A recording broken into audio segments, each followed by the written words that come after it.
You saved for 30 years. You were disciplined. You made sacrifices. You did everything the financial system told you to do, maxed out the IRA, contributed to the 401k, watched the balance climb. And on the day you retired, that number on the screen felt like the finish line, like proof that the decades of patience had finally paid off.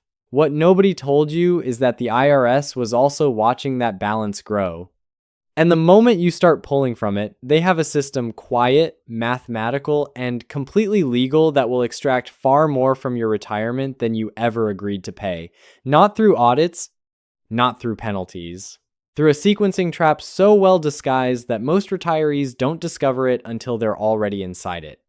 The average American household loses somewhere between $80,000 and $120,000 in unnecessary retirement taxes over a 20-year retirement, not from bad investments, not from market crashes, from pulling money out of the wrong accounts, in the wrong order, in the wrong years. My name is Anderson, and today I want to show you exactly how that happens and what the people who avoid it do differently. Let me tell you about the illusion of the finish line. Here is the uncomfortable truth about retirement savings that the financial industry almost never says plainly. The balance in your traditional IRA or 401k is not entirely yours. It never was. Every dollar sitting in that account is pre-tax money, money you agreed decades ago to share with the federal government at whatever ordinary income rate applies when you withdraw it. The account grew, the agreement traveled with it, and now, in retirement, it's time to settle the tab. The problem isn't the tax itself. The problem is that most retirees have no plan for when and how they will settle it. They pull from whatever account is largest, whenever they need money, in whatever amount covers the expense. That instinct feels logical. It is financially catastrophic. The three triggers that turn a withdrawal into a tax avalanche. What makes the retirement tax trap so dangerous is that a single IRA withdrawal doesn't just cost you the tax on that withdrawal. It can simultaneously trigger three separate financial penalties, each one compounding the damage of the others. The first trigger is the Social Security taxation threshold. Most people assume their Social Security benefit is either taxed or it isn't. The reality is more nuanced and more punishing. The IRS calculates something called your combined income, your adjusted gross income, plus any tax-exempt interest, plus half of your Social Security benefit. If that number as a married couple filing jointly stays below $32,000, none of your Social Security is taxable. Between $32,000 and $44,000, up to 50% becomes taxable. Above $44,000, up to 85% is taxable.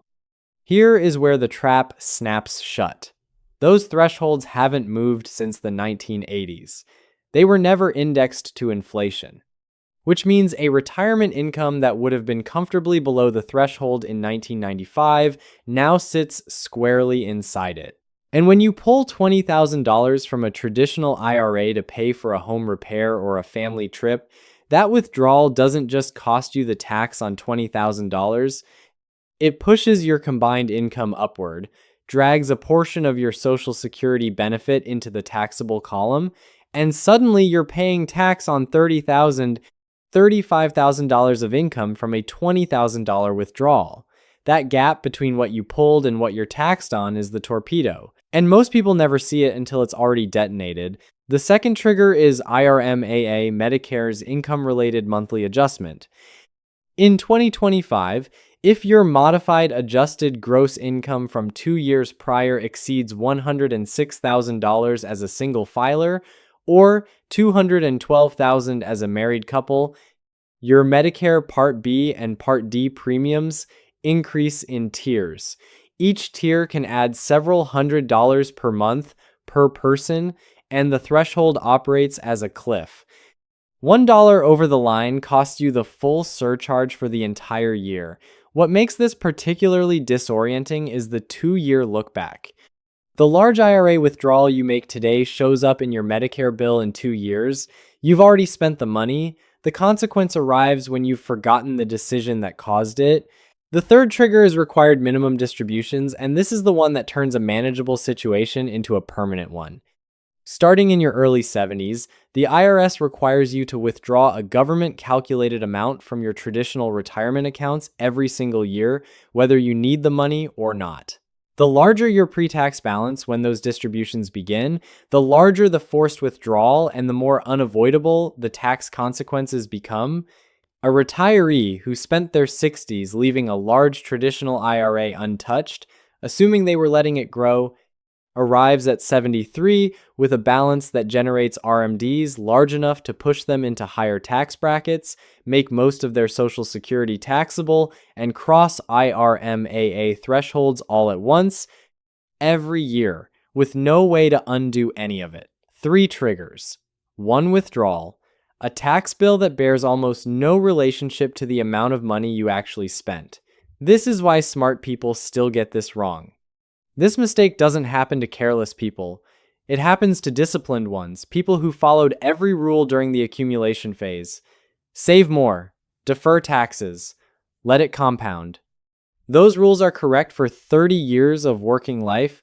They become dangerous the moment you retire because the distribution phase operates on an entirely different logic. During accumulation, the best move is almost always the same. Maximize tax-deferred contributions, let time do the work, don't touch it. During distribution, the best move changes every single year based on your income, your bracket, your Medicare status, your Social Security timing, and the composition of your account balances. The person who spent 30 years mastering one set of rules arrives at retirement and discovers the rulebook changed entirely. Most of them never find out. If there is one window in your financial life where the right decisions compound more dramatically than any other, it is the years between retirement and age 73. Specifically, the stretch between when your paycheck ends and when Social Security begins and required minimum distributions kick in. In those years, often your early to mid-60s, something unusual happens.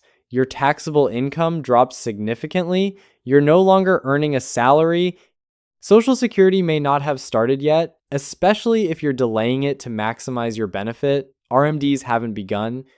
For perhaps the first and last time in your adult life, you have both substantial savings and a temporarily low tax bracket. That combination is not a problem. It is the most valuable financial opportunity most retirees never use.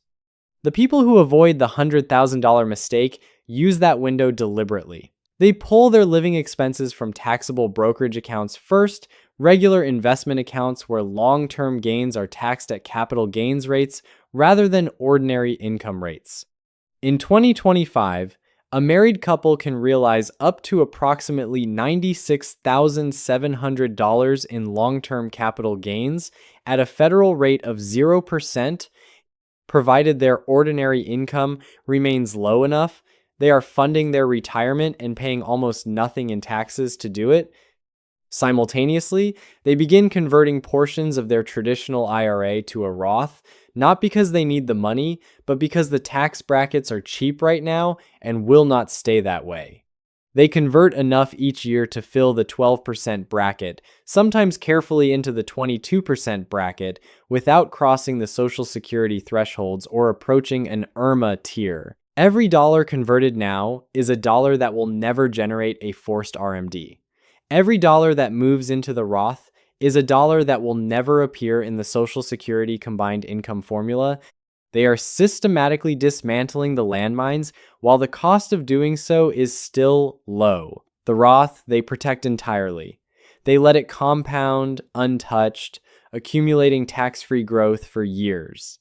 When they finally need it for a large, unexpected expense, for a year when other income pushes them toward a threshold, for a legacy they want to leave, the Roth delivers cleanly, with no tax consequence, no ripple effect, no torpedo. The math that makes this real? Let me give you a number that earns its place in this conversation. A couple, call them Margaret and Robert, retire at 66 with $700,000 in a traditional IRA, $400,000 in a taxable brokerage account, and $250,000 in a Roth. They need $85,000 per year to live comfortably. If they do nothing, if they simply pull from the traditional IRA as needed, leave the Roth untouched, and take Social Security at 67, their traditional IRA will have grown to well over $900,000 by the time RMDs begin at 73. Their forced annual withdrawal will exceed $50,000.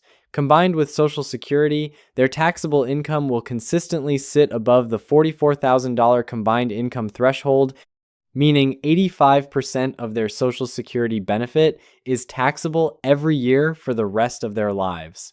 Their Medicare premiums will be elevated. Their effective tax rate in retirement will exceed what they paid during their working years. Now run the alternative. Margaret and Robert delay Social Security to maximize the benefit. In the years before it begins, they fund living expenses from the brokerage account, realizing long-term gains at or near the 0% federal rate. Each year, they convert $40,000 to $45,000 from the traditional IRA to the Roth, staying within the 12% bracket, well below the Social Security torpedo threshold. By the time RMDs begin, their traditional IRA balance is dramatically lower. Their forced withdrawals are manageable. Their Social Security taxation is controlled. Their Medicare premiums remain in the base tier. The Roth has grown substantially and remains completely untouched. The difference in after-tax spendable income across a 20-year retirement between those two approaches with those same accounts is conservatively between $90,000 and $115,000. Same savings, same Social Security, same investments, different order. A six-figure gap created entirely by sequencing. If this is changing how you think about what's sitting in your retirement accounts right now, take 2 seconds to hit the like button. It genuinely helps this channel reach the people who need to hear it most. What you can do starting this week. This week, write down 3 numbers: your traditional IRA or 401k balance, your Roth balance, and your taxable brokerage balance. Then ask one honest question: if I do nothing different from today, what will my required minimum distribution be at 73? If that number is larger than your planned annual spending, you have a conversion window open right now that you haven't used. This month, identify your current tax bracket and find the ceiling. Calculate exactly how much room exists between your current taxable income and the top of the 12% bracket. That space, that gap between where you are and where the next bracket begins, is the conversion corridor. Every dollar you move through it today costs 12 cents in tax. Every dollar you leave behind could cost 22 cents, or trigger Social Security taxation, or elevate Medicare premiums, or all three.